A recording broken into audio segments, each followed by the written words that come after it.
had to make a video of this and explain the big hype around DEI and how companies are now rolling back their mandates of DEI. And I wanted to give an explanation of how DEI came about in the first place.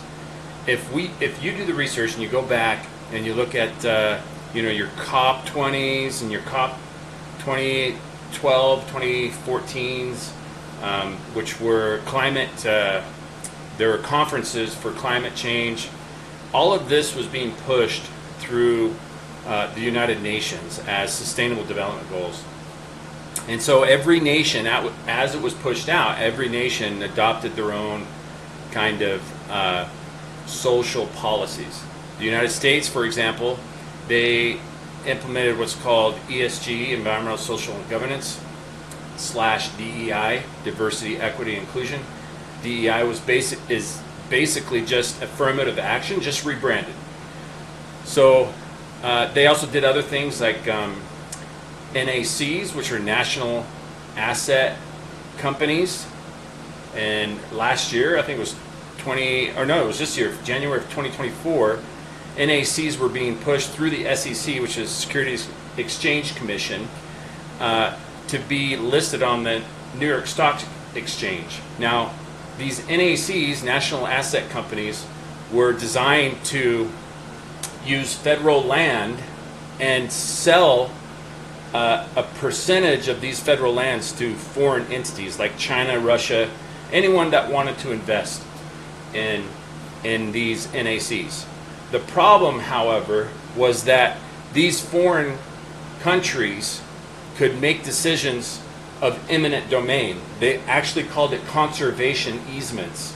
So if this NAC that was governed by China thought that their neighbor here in the United States that was right next door to their land was not conserving the environment the way they saw fit, they could do what's called a conservation easement or an eminent domain and take their land.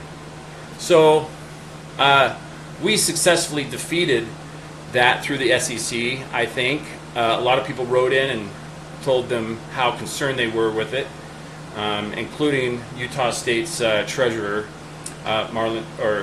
Treasurer Oaks here in Utah. And he kind of spearheaded a lot of that effort to prevent NACs from coming in. Back to ESGs though, this is a top-down mandate for social policies, all driven by the United Nations. So here's the catch. Not every company is going to just adopt ESG DEI because it's a great thing. It's a noble cause. No, there has to be some kind of financial incentive for these CEOs and these board members to glob on to this ESG DEI thing here in the United States. And the incentive is that through socialprogress.com, I think it's called, in that website, they keep metrics of all of the countries of the world and all states of the United States, and how, based on how much they implement DEI, ESG, their score, their SPI score goes up or down. So in these companies, if your score is high, you're more likely to get a working capital loan. It's the very reason why the CEO of Budweiser, when Dylan Mulvaney was on the front of the Budweiser can, came out and said that as he implements ESG, he will survive a recession. You can't not put those pieces together.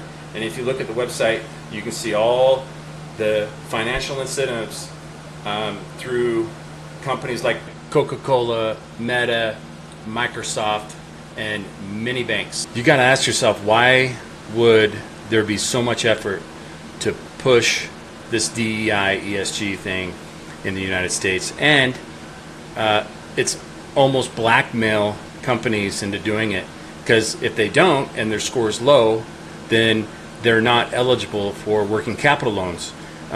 If when or if a recession ever comes. I want to be perfectly clear on this issue. And this is coming from a non-politician.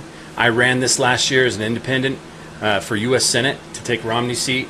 And I have been 100% on board with this idea moving forward with our government. And that is to remove the corporate influence from our politicians.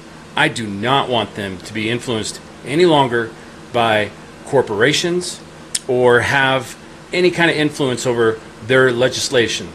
Why? Because they legislate for us. Sure, they legislate some for the corporations, but that's where free market is. Let the corporations live in the free market. Let us be governed by the elected officials we put in place.